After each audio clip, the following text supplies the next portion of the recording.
দেখেন আমি জিলাপি করেছি, কিভাবে কি করলাম না করলাম আপনারা এক এক করে দেখতে থাকেন। আশা করি রেসিপিটা খুবই ভালো লাগবে। এই ময়দাটা আমি অল্প করে ময়দা আর তার থেকে 3/1 চালের গুঁড়ো দিয়ে একটু সামান্য লবণ দিয়ে মেখে নিয়েছি আর জল দিয়ে। আর কিছুই দেয়নি, আপনাদের দেখাতে পারিনি। এই ময়দা, তার 3/1 চালের গুঁড়ো আর সামান্য একটু লবণ আর জল দিয়ে এটা মেখে দিয়েছি। ভালো করে মেখে নিয়েছি এরকমভাবে, যাতে এর ভিতর কোনো দানা না থাকে। খুব সুন্দর করে মেখে নিয়েছি, এইভাবে ভালো করে মেখে নিয়েছি। হ্যাঁ, এই যে ময়দাটা মেখে নিয়েছি, দেখেন এই যে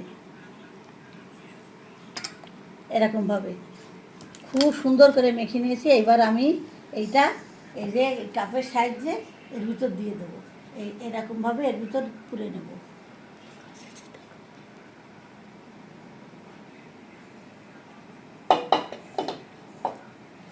এইভাবে পুরে নেব, নিয়ে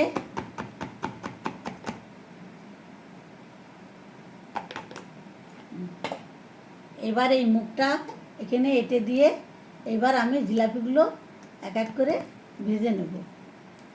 এই যে এভাবে মুখটা এঁটে দিয়ে এবার আমি জিলাপিগুলো ভেজে নেব। ভেজে চিনির রসে ফেলে দেবো, হয়ে গেল জিলাপি। তুলে নিলে হয়ে গেল জিলাপি, মেলা ঝামেলার কাজ না। এই যে এটার ভিতর দিয়ে এবার আমি এইভাবে জিলাপিগুলো ভেজে নেব। জিলাপি করে নিলাম ঝটপট করে। এই শীত গরমে বর্ষার দিনে মিষ্টি খেতে ইচ্ছা আছে, তাই একটু ঝটপট করে জিলাপি করে নিলাম।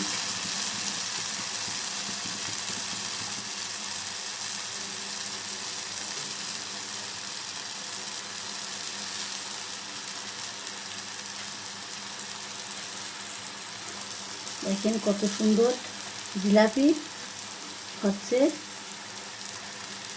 তারপরেও আমরা দোকানের মতন পারি না, দোকানের মতন হয় না। এই যে রসের ভিতর ফেলে ফেলে দিচ্ছি, এই যে রসে টইটুম হয়ে যাচ্ছে। এবার এই যে তুলে দিলাম, এই যে তুলে নেব। এবার আমি এইটা তুলে নেব এক এক করে। এই যে রসে দিয়ে দেবো, অল্প অল্প করে করে করে রসে দিয়ে দেবো।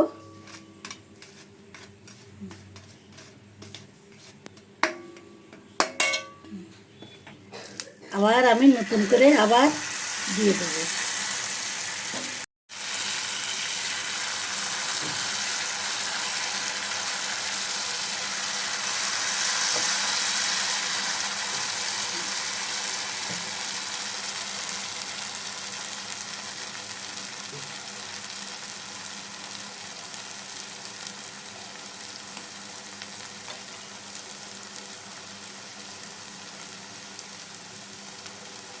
আমি এটা রসের থেকে তুলে নেব।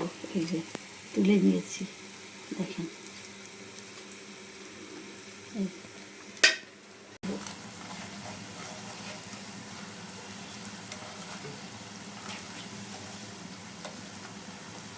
তুলে নেব,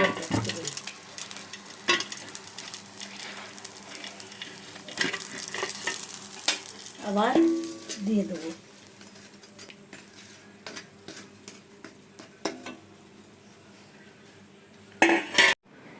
দেখেন বন্ধুরা, সন্ধেবেলা ঝটপট করে এই জিলাপিগুলো তৈরি করে দিলাম।